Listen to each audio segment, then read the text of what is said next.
우리가 잘 알고 있다시피 예수님께는 12명의 제자가 있었습니다. 사실 이들의 모습은 감히 예수님의 제자라고 스스로 말하기에도 혹은 다른 사람이 그렇게 칭하기에도 부족해 보이는 것이 사실이었습니다.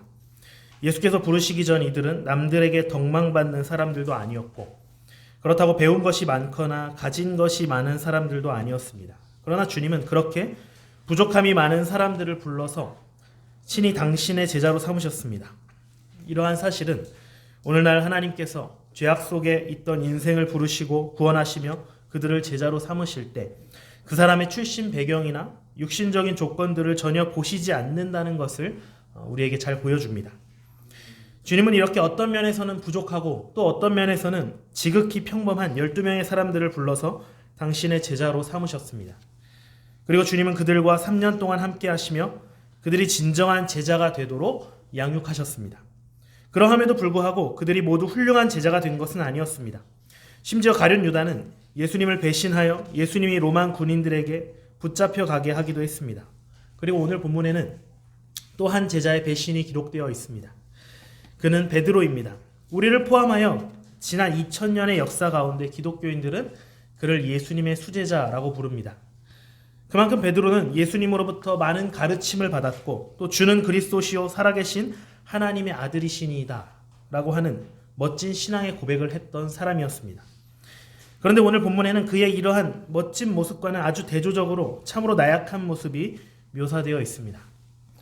프로통산 58전 50승 6패 2무의 화려한 전적을 자랑하는 헤비급 최고의 복서 마이크 타이슨을 기억하실 것입니다. 그는 인구에 두고두고 회자될 만큼 유명한 말을 남겼습니다. Everybody has a plan until they get punched in the mouth. 느낌을 살려서 문자 그대로 모두 번역하기 참 민망한 표현이지만 부드럽게 번역한다면 누구나 다 계획을 가지고 있다. 강펀치를 맞기 전까지는 이라고 할 수 있을 것입니다. 이 말은 이후에 예능이나 다양한 상황에서 사용되었습니다. 저는 오늘 본문에 나오는 베드로에게 이 말이 딱 어울리지 않나 싶습니다. 왜냐하면 아주 자신감 넘치게 그 어떤 일이 있어도 주님을 배반하지 않겠다고 호언장담하던 그가 막상 위기의 상황에 봉착하자 그만 그 호기롭던 자신감은 다 사라져버리고 나약하게 뒤로 숨어버렸기 때문입니다. 그렇습니다. 베드로는 본래 담대한 사람이었습니다. 적어도 강펀치를 맞기 전까지는 말이죠. 본문 31절을 함께 읽겠습니다. 시작. 그때 예수께서 제자들에게 이르시되 오늘 밤에 너희가 다 나를 버리리라. 기록된 바 내가 목자를 치리니 양의 떼가 흩어지리라 하였느니라. 주님은 제자들이 모두 당신을 버릴 것이라고 하셨습니다. 이미 그에 앞서 주님은 내가 진실로 너희에게 이르노니 너희 중에 한 사람이 나를 팔리라 라고도 하셨습니다. 이것은 가룟 유다의 배신을 말씀하신 것인데 이어 주님은 또 당신의 제자가 예수님을 배신할 것을 말씀하신 것입니다. 그러면서 주님은 기록된 바 내가 목자를 치리니 양의 떼가 흩어지리라고 하셨습니다. 제자들이 당신을 버리는 이유가 구약에 예언되어 있다는 것입니다. 물론 제자들이 예수님을 배신하는 것은 그들의 연약함과 두려움 때문입니다. 하지만 본문은 이러한 사실이 구약에 예언되어 있고 그 예언이 성취된다는 것을 우리에게 알려주고 있습니다. 주님은 결코 성경적인 근거가 없는 예언은 하지 않으시는 분이십니다. 그런데 그처럼 성경에 예언되어 있는 배신이라고 해서 제자들의 배신이 합리화될 수는 없습니다. 어떤 사람들은 가룟 유다의 배신이 예수님의 구속사를 이루기 위한 위대한 헌신이었다라고 평하기도 합니다. 그러나 그것은 말 그대로 궤변에 불과합니다.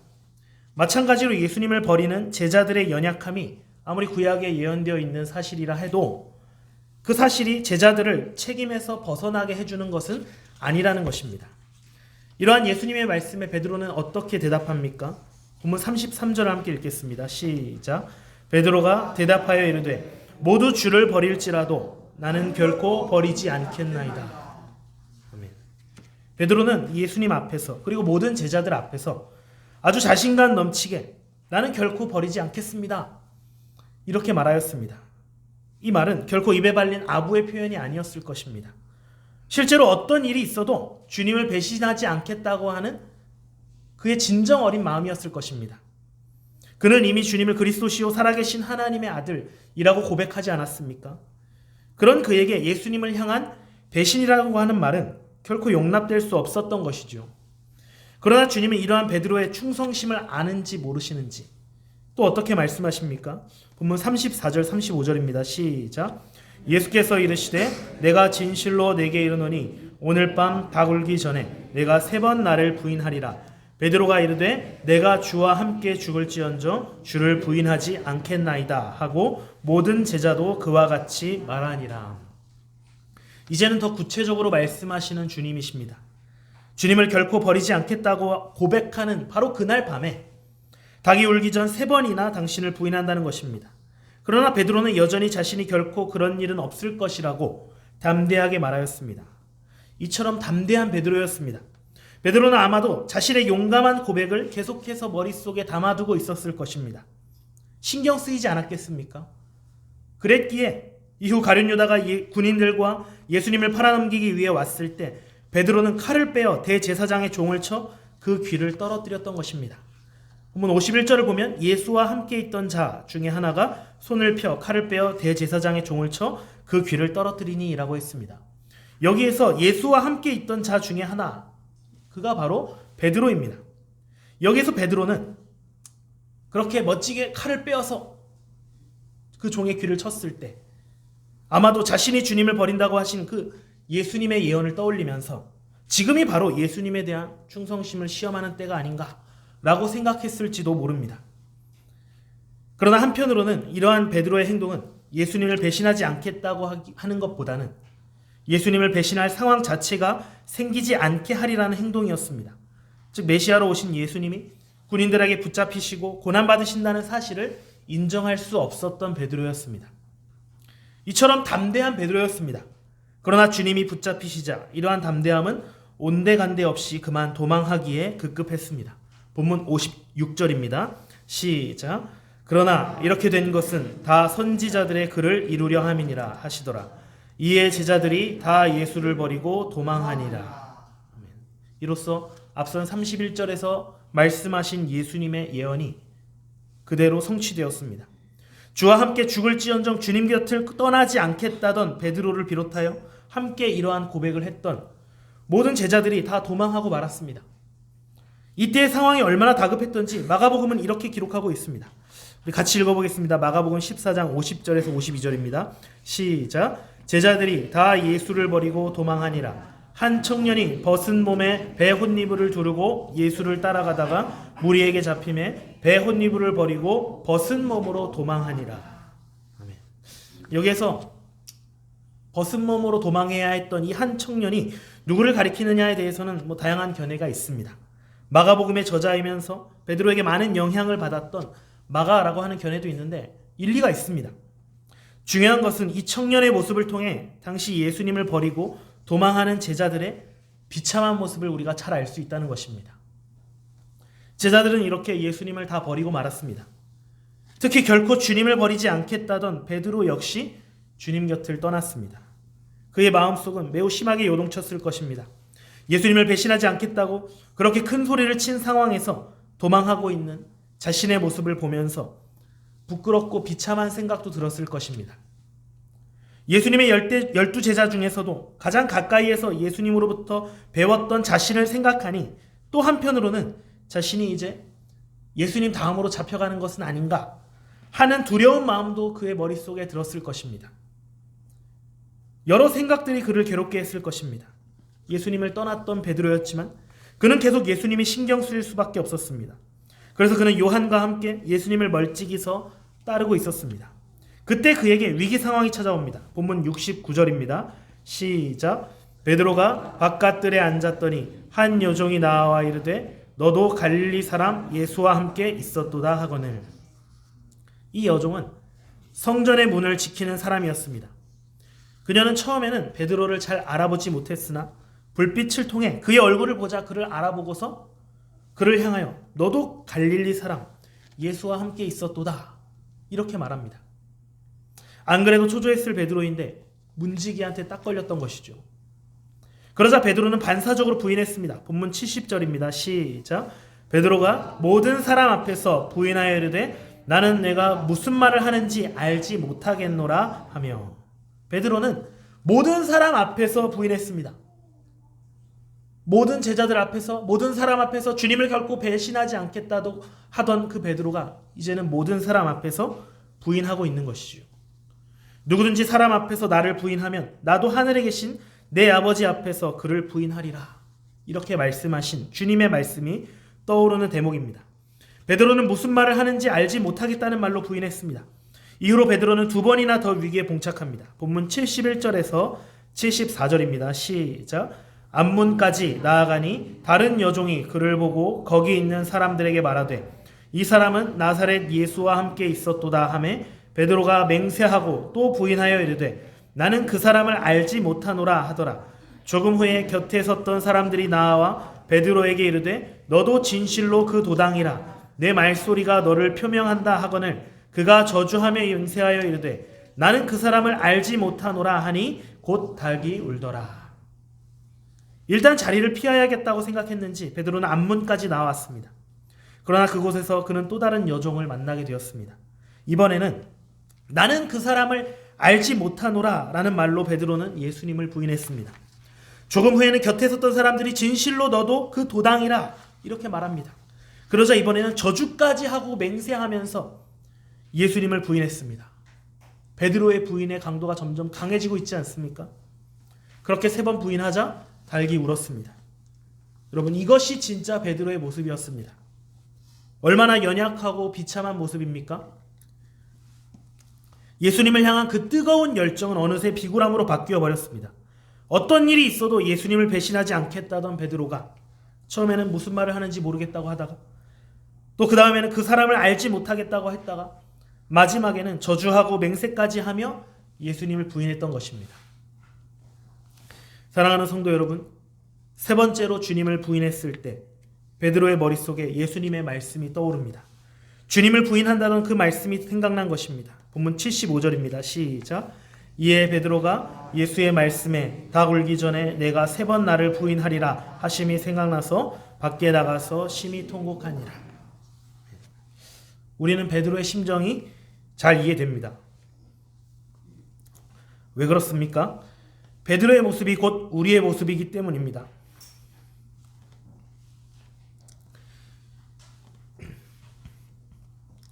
우리는 매 순간 하나님을 의지한다고 하지만 배신하는 것이 우리의 모습입니다.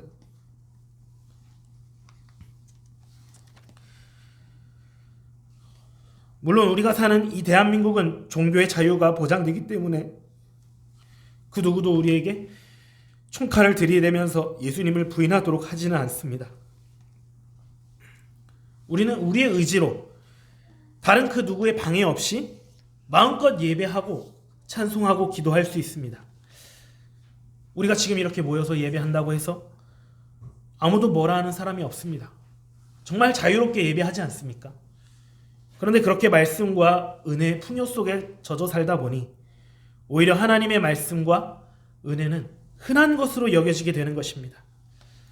그래도 나름 성경을 읽고 묵상하고 또 설교 시간에 말씀을 듣고 찬송하고 기도하다 보면 우리는 하나님만을 의지하겠노라 다짐은 합니다. 그런데 막상 세상에 나가면 우리의 모습은 어떠합니까? 하나님의 말씀대로 살겠다는 다짐은 온데간데 없고 언제 그랬냐는 듯이 또 더럽고 추악한 인생의 모습을 우리가 마주합니다. 하나님을 사랑하고 이웃을 사랑하라고 하신 말씀을 듣고 좋은 기분으로 예배당을 나섰는데 차 타고 집에 가는 중에 잽싸게 새치기 하는 차를 보면 자신도 모르게 험한 말이 나와버립니다. 집에서 가족들과 기분 좋게 기도하고 잠자리에 들려고 하는데 또 사소한 문제로 다툴 때가 있습니다. 열심히 성경 읽어보려고 핸드폰을 꺼냈는데 성경 앱을 누르려다가 메신저 확인하고 인터넷 서핑하고 영상도 좀 보다 보면 시간이 훌쩍 가버립니다. 이런 모습이 우리의 현실이라는 것이죠. 이것이 주님을 부인하는 것이 아니고 무엇이겠습니까? 만일 북한을 비롯하여 기독교 박해가 심한 곳에서 목숨을 걸고 신앙생활을 하는 성도들이 말씀의 풍요 속에 살면서 은혜를 흔한 것으로 여기는 우리를 보면 과연 무슨 생각을 하겠습니까? 아니, 우리 예수님께서는 우리를 바라보고 무슨 생각을 하시겠습니까? 그런데 우리 주님은 베드로가 당신을 3번 부인했을 때 바로 그때 베드로를 바라보고 계셨습니다. 누가복음, 오늘 본문과 같은 내용을 기록한 누가복음 22장 60절에서 62절을 보겠습니다. 시작. 베드로가 이르되 이 사람아 나는 내가 하는 말을 알지 못하노라 하고 아직 말하고 있을 때에 닭이 곧 울더라. 주께서 돌이켜 베드로를 보시니 베드로가 주의 말씀 곧 오늘 닭 울기 전에 내가 3번 나를 부인하리라 하심이 생각나서 밖에 나가서 심히 통곡하니라. 예수님이 붙잡히시고 고난받으시기 위해 끌려가실 때 베드로는 자신 있게 예수님의 증인이라는 것을 선포하지 못했습니다. 네, 맞습니다. 제가 예수님과 같이 있었습니다. 저도 잡아가세요. 이렇게 말하지 못했습니다.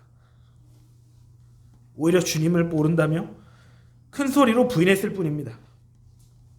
그런데 그때 주님은 그 모습을 다 지켜보고 계셨습니다. 베드로를 바라보시는 예수님의 마음이 어떠했겠습니까?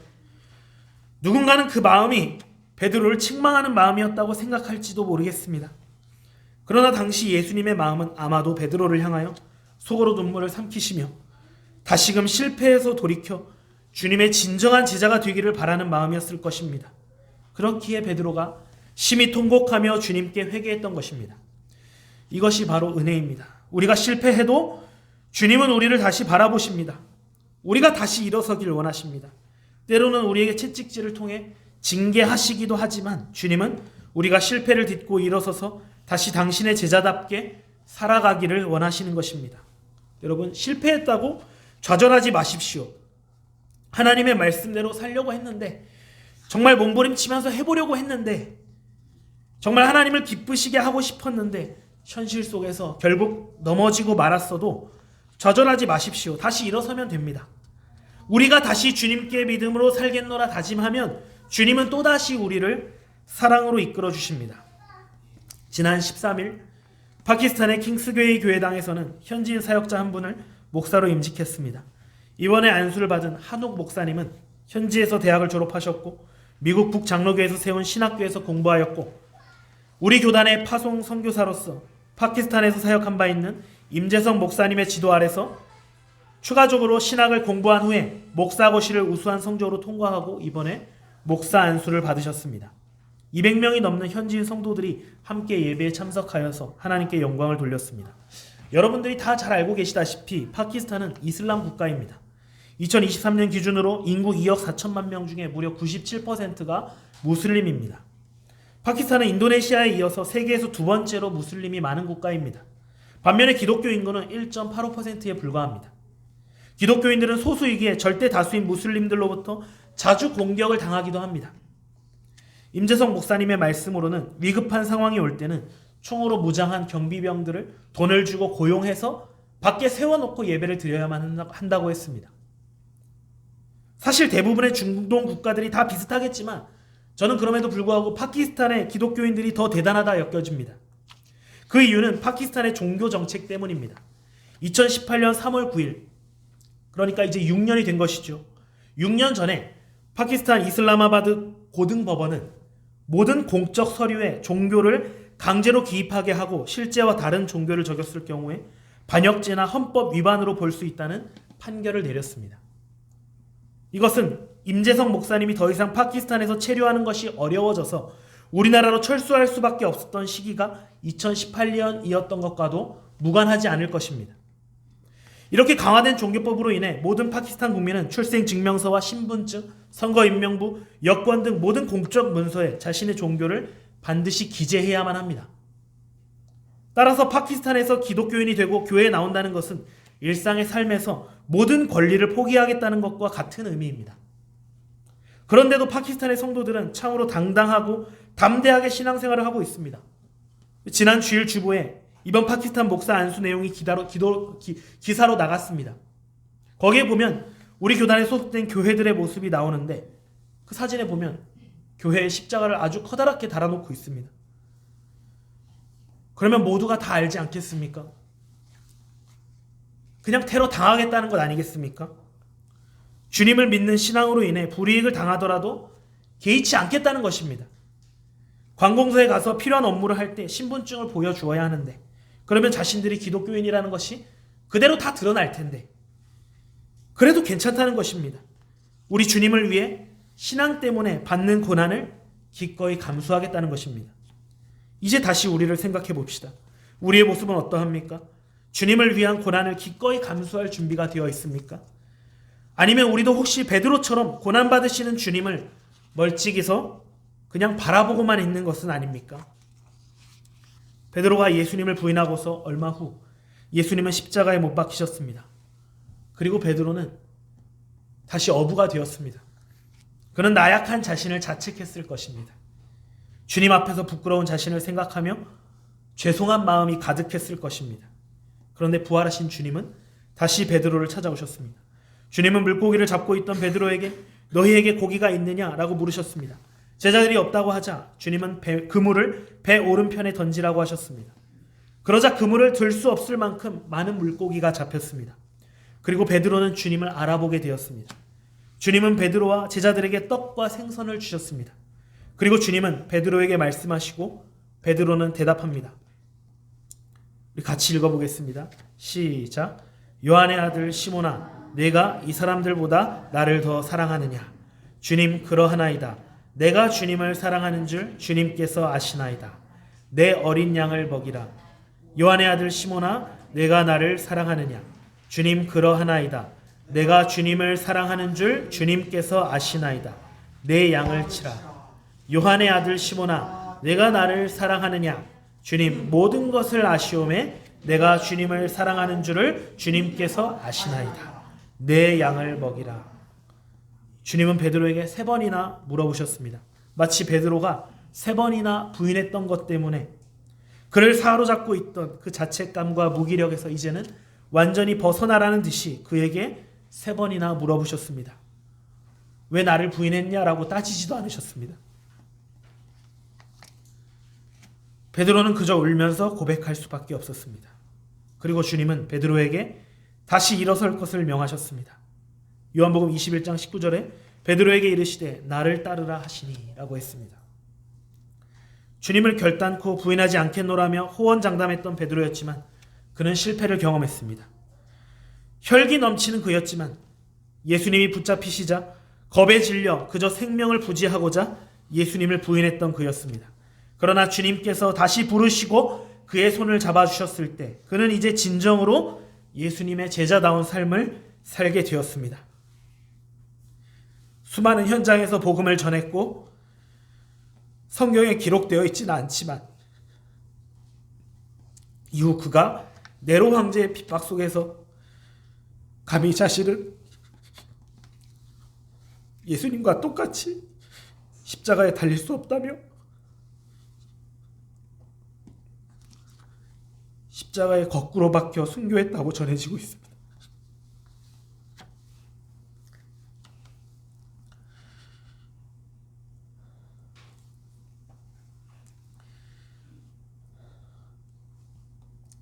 예수님의 순환을 기념하기 위해 모인 여러분, 오늘 우리가 말씀을 통해 보았던 베드로의 모습은 바로 우리의 모습입니다. 우리는 참으로 연약한 인생입니다. 주님을 사랑한다고 고백하면서도 금방 또 배신하는 것이 우리의 모습입니다. 주님의 말씀대로 살겠다고 다짐하면서도 또다시 흐트러지는 것이 우리의 현실입니다. 사람에게도 혈기를 부리고 하나님께도 고집을 부리는 것이 우리의 모습입니다.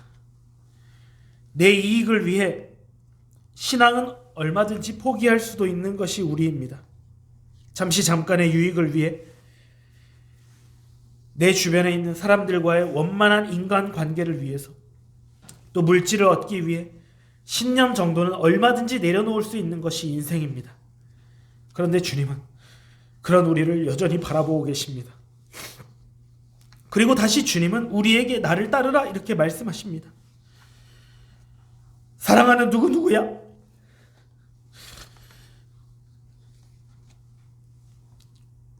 사랑하는 누구누구 장로, 사랑하는 권사님, 사랑하는 집사님, 내가 너를 사랑한다. 너는 나를 배신하지만 나는 너를 바라보고 있다. 다시 내 손을 잡고 일어서자. 주님이 이렇게 우리에게 말씀하십니다. 우리는 연약하기에 얼마든지 주님을 부인할 수 있습니다. 그렇다고 그런 우리의 행동을 합리화해서는 안 되지만 우리의 실상이 그렇습니다. 그러나 우리가 반드시 기억해야 할 것은 주님은 늘 우리를 바라보고 계시고 우리 곁에 계신다는 것입니다.